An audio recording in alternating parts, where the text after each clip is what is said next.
Sabah al-Khair, good morning, dear listeners. You're listening to Radio 3CR on 855 AM and Palestine Remembered with Robert Martin, Nasser Mashni and Yusuf Ahmed al-Rimawi.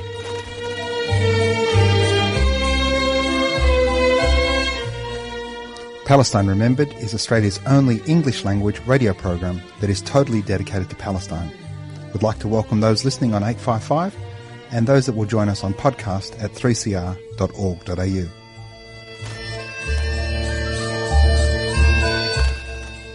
Thanks for joining us. Stay with us and enjoy the episode. Bringing you the news and views and the untold side of the Palestinian struggle for freedom from a Palestinian perspective. Good morning, ladies and gentlemen. Welcome to another episode of Palestine Remembered. Today we are joined by a fantastic Palestinian from Palestine. We're going to be talking about his work and his journey, but also about what's happening in Palestine. Joining me today is Fathi Nimr, who's the co-founder of Decolonize Palestine. We'll put a link to it in the podcast, but decolonizepalestine.com. And the decolonize is with a Z, not an S as we spell it in Australia. So decolonizepalestine.com. Good morning, Fathi. How are you? Good morning. Hi, Nasser. Thank you for having me. An absolute pleasure. Fathi, whenever we have a new guest, we like for them to share with us their Nakba story or Naksa story. Can you tell us about your Palestine journey? Well, on that front, my story is a little bit more mundane than that, than the Nakba or Naksa. I am not a refugee. My mother's side is descended from refugees, but, because how the system works, after you get married, you stop being counted as a refugee. It goes to the male relatives. So technically, we are now not any kind of refugee. My father is from Tubas, and we lived basically all over the West Bank. I have been really active during the Second Intifada, especially in Palestine. That's where I grew up as a teenager. And the things that we witnessed, the things that we saw, all the things that we learned, it was quite a bloody period. It forms a person when you live through that kind of violence on the daily, seeing everyday tanks, especially during the incursions of Ramallah and Nablus. You see, the streets used to play in, or suddenly like a graveyard, you see your neighbors shot. This is mostly how I came to be aware of everything and going on. Yeah, it was a rude awakening. Obviously, as a Palestinian, you can never escape that, even as a child, but there's some kind of things when you read about it in the abstract, and then when you see it in the street right next to you, it's completely different than how you see it. Yeah, so since those times, I've been trying to be more active in the community to try and bring the Palestinian narrative and the Palestinian perspective to a more international audience, and especially since there's huge efforts to censor us in the media, and there's even empirical studies on the matter. That's basically my story in a nutshell. Well, the reality is you're connected still to your land, which so many of us have only a spiritual connection. Our land connection remains in diaspora. It's fantastic that Palestinians like yourself remain connected, remain steadfast, and are so very active. Now, Fathi, your entire life practically has been in Palestine, but you've got a wonderful accent. Thank you. I think it's melodic. How long were you in the UK as a preschooler? I actually was in the UK from 2 years old until 6 years old. So I picked up English and Arabic as a native speaker of both languages. But over the years, I've lost contact with anybody speaking with that particular accent. And, all media is Americanized these days and such. So I kind of lost that accent over the years. And I have this, mishmash of accents and dialects where I still say Z, but also have this weird American thing going. I don't know what's going on, honestly. Because the decolonize, when you said to me you'd kindergarten in the UK, and then decolonizepalestine.com with a Z, like the American Z. I went, you didn't spend enough time with the King's English. Yeah, well, I blame it all on my academic work here for a few years. I used to work at Birzeit, and the specific department we were working at preferred American English spellings. So we worked more in that capacity for the whole few years that I worked there. So I guess it's just old habits die hard. And I don't know, I think so. We've had enough of the English, the King's English over here a bit too long also in the past. So I don't know. It's not like the American English is any better, but Yeah. you work with what you have. Indeed. And the reality is we need to be changing public opinion and public pressure on the politicians in the United States. So decolonizepalestine.com with a Z is probably more appropriate. Fatih, tell us about Decolonize Palestine, how you came up with the idea and what it is you do. We've been working on Palestine activism for a long time. We've even gone and done like BDS talks in the US to try and raise awareness about this kind of stuff. But when you go to social media, you start to realize these patterns of arguments, these images, these memes that keep getting shared that we've been talking about for decades now and debunking over and over and over again. And at some point, I was like, I can't keep fighting the same exact battles that I've been fighting again and again. I'm going to make some kind of central website where it has all the information on it, has a myths database, has an introduction 101 that I can easily link people instead of having to go, because sometimes the comment is like 2 lines, but in order to actually clarify why that's wrong and to actually set the record straight, you need like 2 pages of words to write that. That's how propaganda is designed. It's like a short little line that they design it against you, and it will take you an hour to explain why this is wrong. And this is a method that's been used in the past a lot against Palestinians. So the idea of this website has been going on for a while. Actually, it began as a YouTube channel to try and do it in a more video format, but then I realized that needs a little bit more upkeep and technical know-how than I know what to do with. I was thinking about making it into a little handbook or a kind of reference, but we thought that the website would be much more accessible. And my lovely wife, Rawan, she also helped with designing some of the articles of the website, especially the rainbow washing articles. That's entirely her baby. So we just wanted to have this kind of resource that would be, first of all, friendly for people who are just learning about Palestine, but at the same time, for people who are more knowledgeable about Palestine, they can go in and search for specific myths and specific arguments that they can have all these references to debunk them. Because if you notice, like most of the accusations against us are just coming out of thin air without any kind of empirical backing. And we wanted to kind of debunk that in that way, to be like, no, here are 10 books that say that you're wrong. And it just grew from there, really. We've been updating it every month or so with new articles or editing or fixing up old stuff. There's a lot of stuff behind the scenes because we get dozens of attacks, like hack attempts on the website every now and again. So that's that struggling battle, especially around May during Saif al-Quds when there was a lot of traffic towards the website. That's it in a nutshell. So decolonizepalestine.com. Again, there'll be a link in the website. We're joined by Fatih Namir, co-founder of decolonizepalestine.com. Go there, you'll see just how wonderful a resource it is. Fatih, you spoke about it. The reality of the Zionist talking points is they are practiced, they're workshopped, and they're delivered through the Hasbara manuals to all of the Zionist workshops and youth so that they can quickly derail arguments, feed into existing Oriental tropes about our culture, our people, etc. But you've got all of the FAQs and the myths, as well as the Palestine 101. It's such a valuable resource. Definitely. There was a Hasbara manual that was leaked, and I believe we have a link to it on the introduction to the myths database. And it is, it's ridiculous when you think about it. There's so much effort, so many millions of dollars poured into these manuals, and they teach you how to talk. Like they say, oh, if you're in this country, you should focus on this because this is their history. But if you're in a different country, you should emphasize other values. Like in the US, you should talk about, democracy and shared values and such. In Europe, try to play more on the historical persecution, which is obviously a fact, but it is being used in this way to try and censor Palestinian voices, which is very obvious when anybody looks at, Palestine and Germany. It is absolutely. And I studied in Germany for 2 years, and the situation of Palestinian activism in Germany is very dire. The censorship of anything Palestinian is absolutely dogmatic. You will have the most, hippie, peaceful people who are like refugees welcome. They will turn into like ethno-nationalists talking about demographic threats when you talk about Palestinians. It is completely a very difficult situation. So they try to build on the histories of these countries to see how they're going to spread the Israeli narrative there. And I think this has also been shown that there are also other manuals, not just this one, but this was the one that just happened to leak.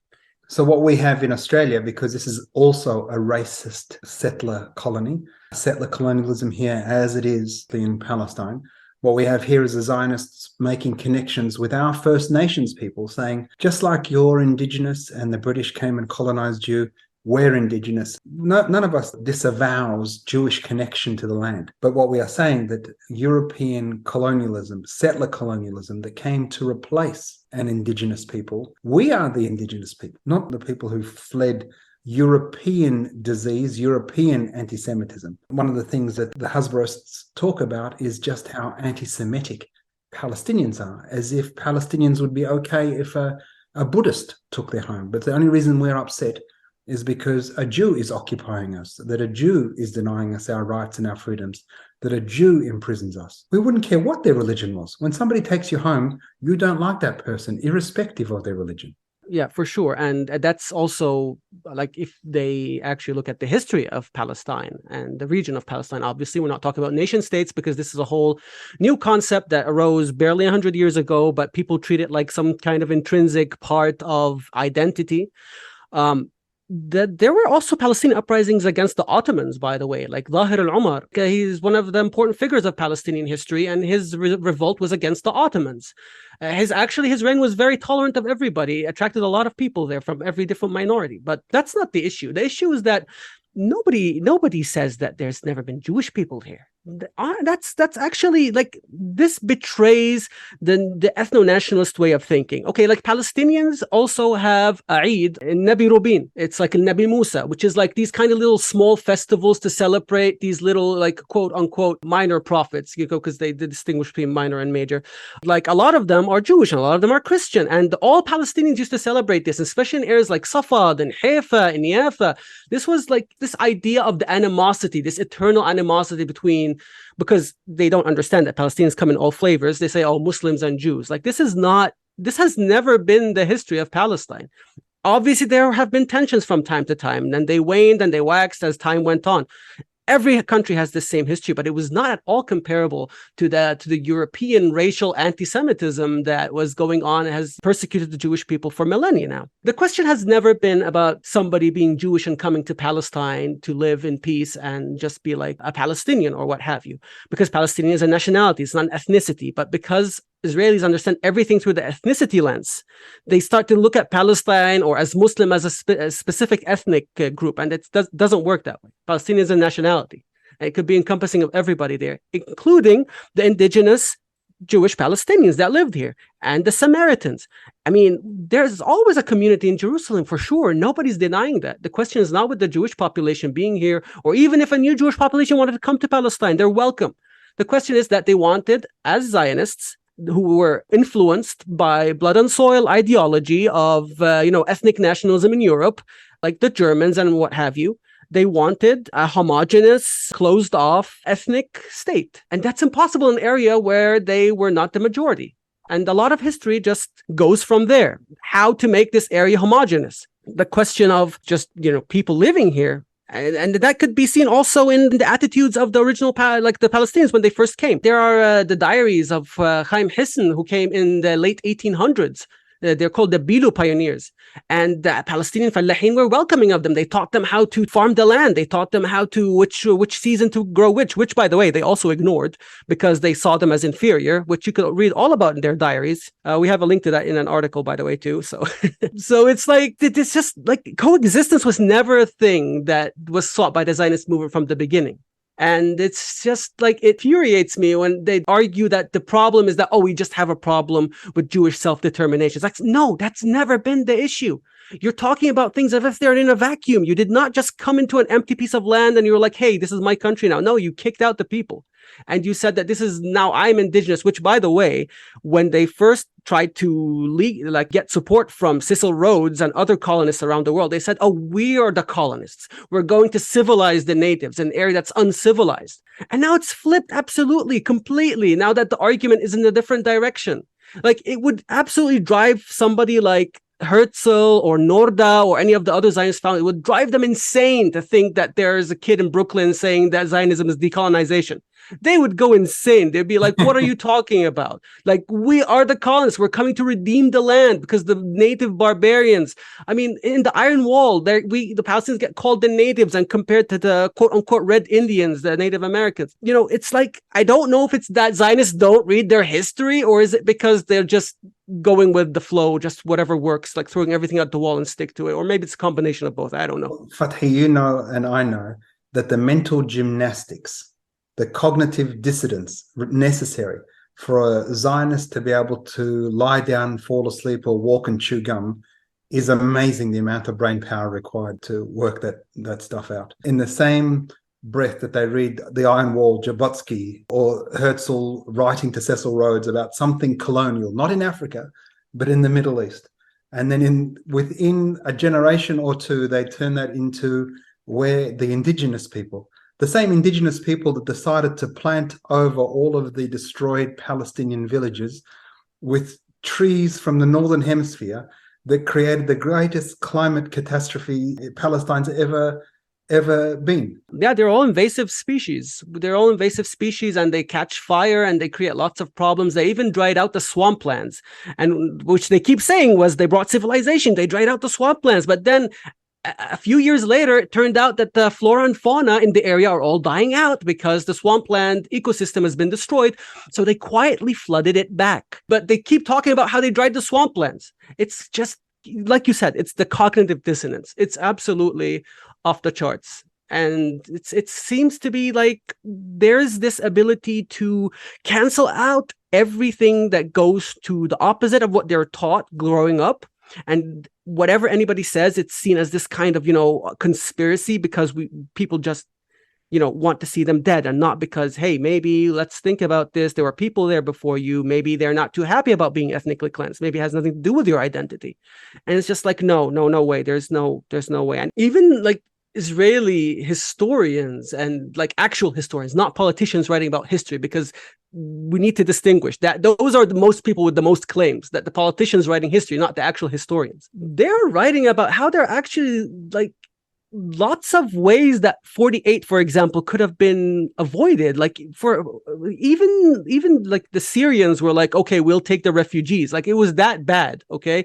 But there was just no interest in pursuing that line of peace. They wanted maximum territory with minimum Palestinians. Like, I think at some point, the Zayim, I think his name was, the president for a very short while in Syria, he said, I'll take most of the Palestinian refugees in, and you can just give us back areas in the north, the fishing rights also in Tabariya and such. But that was also met with rejection. And there were also many times throughout history, especially in the 67 war, that could also be avoided, but that's just going too deep right now. But like the main idea is that coexistence was never an option, because the Zionist movement was not interested in that. They were interested in maximum territory, minimum people. I can't remember who it was. I first heard it was maximum geography with minimum demography. Yeah, basically.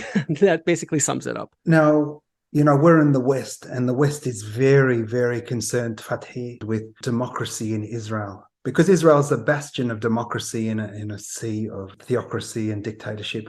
Why don't we dispel a little bit about the myth that is democracy in Israel?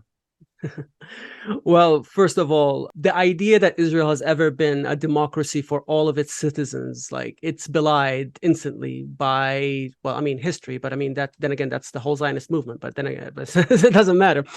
To begin with, they say that the Palestinians inside the Green Line, they have all their rights, they're equal citizens, etc. From the founding of the state until 1966, this population lived under military law. They did not have any kind of rights. Their neighborhoods were encircled. They had walls built around them, and they were not allowed to leave without permits, to the point where one Knesset member compared them to concentration camps, an Israeli Knesset member. It was that bad. After that, obviously, there was the occupation of 67, and then Israelis came to control basically everything between the river and the sea. So the idea that there was ever some kind of, representative democracy is a lie for Israel. Now, even if you're going to ignore the Palestinians who are occupied, Israel as a state itself, at best, could be described as an ethnocracy, not a democracy. And that's if we're being generous. Ethnocracy is a term by Oren Yiftachel, again, an Israeli scientist. And it very, very clearly puts the needs and the benefits of one ethnic group over everybody else in the state. And it's a state built and maintained for the benefit of that group, regardless of what happens. These kind of groups, these kind of states have, formal laws like, oh, everybody gets to vote. But at the end of the day, none of that really really has no effect on the state policy, because even something as simple as saying, I don't want to be called a Jew or I don't want to be called a Muslim, because for the ID card in Israel, you get identified by your ethnic group. You're an Arab, you're a Jew, you're a Druze. So a few years ago, some people said, hey, we don't want that. We want to just be called Israeli. We want to be all equal. I mean, isn't this civic nationalism? Like, this is the kind of egalitarian nationalism that you say that we always have? Anyway, the court said that no, this would be a strike against the Jewish nature of the state. This is the same court that the Israelis are trying to protect. This is the same court that said it's absolutely legal for the commanding officer in the West Bank to say that we want to destroy the entirety of Masafer Yatta, and that his laws are completely legal. And when somebody said, well, what about international law? He says, well, Israeli laws supersede international law. This is the court that, Israelis are in the street trying to save, because they're not affected by it. As a matter of fact, they're the ones who benefit from this kind of double system. This is the same court that upheld the legality of the theft of all Palestinian refugees' properties, their bank accounts, their farms. It's actually like there's a number that up until the 70s, all of the agricultural land that Israel had was all from the refugees that left, was just reclaimed. Like, none of it was actually new land. So this whole, agricultural miracle of Israel, like blah, blah, blah, this whole economic miracle of Israel, it's all built on basically the money and the lands and the farms and the houses of the Palestinians that were kicked out. When new settlers came from abroad, they were put in a Palestinian house. It's estimated that dropped down the price of settling a family down to like a fifth of what it would cost originally. So the Nakba subsidized Israel. And this subsidy was all given like a green check mark by this court. This is not even to begin talking about the question of who gets what laws, because as I said, your ID card, it says what ethnicity you are in Israel. And the thing is, technically, citizens are equal, but not all nationals are equal. And Israel distinguishes between nationalities, and your law is based on nationalities. For example, you could be an Israeli citizen, but an Arab national. You could be an Israeli citizen, but a Jewish national. And your rights come from your nationality, not your citizenship. There are some basic rights that come from citizenship, but there's over 60 or so laws that discriminate based on your nationality. And you can all imagine that this is all in the direction of the Jewish population, to keep it, as an ethnocracy is, to keep them in control of everything. And that's who the state, gives them all the benefits at the expense of everybody else. And I mean, unfortunately, this database, when I started talking about it, it was barely 40 laws. And over the last 20 years now, it's almost 60 laws. So it's, it keeps expanding. It's not like some old ancient laws. These are laws that are new, that are made new, that are like family unification, all of these things. Like, it depends on your origin, quite simply. Like, if you're not Jewish, you don't have these rights. It's just... Let's break down for the family reunification law, what that means as a 48 Palestinian, an Arab national with Israeli citizenship, what that means to him or her. Well, that means that as what happened in the Nakba and the Naksa, families were torn apart. Some villages were ethnically cleansed, others weren't. Some cities were segmented, others weren't. I mean, you see the wall sometimes going between villages in Palestine, going between them. So when these families try to, for example, if they try to reunify, then they have to go through so much permits and so much. Obviously, the permits are almost never granted. If a Palestinian from 48 wants to marry a Palestinian from 67, like in the West Bank or Gaza Strip, it's impossible, because they actually would not allow the kind of, to be reunified, this family together. And there have been families who have been waiting for decades to be reunified in that way. And it's not just inside 48.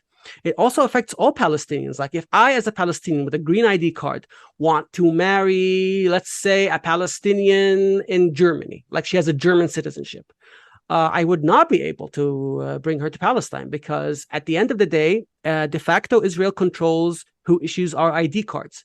So they want to prevent any preventable increase in Palestinian population. They do not want any new Palestinian population to be gained, other than through, the regular means, but like not, they will not allow for the naturalization of anybody with outside without a green ID card. And this is why it's so funny that people say, well, the Palestinian Authority is the one in control of your country. Why don't you, talk about them and hold them accountable? Like, the Palestinian Authority is not in control, really.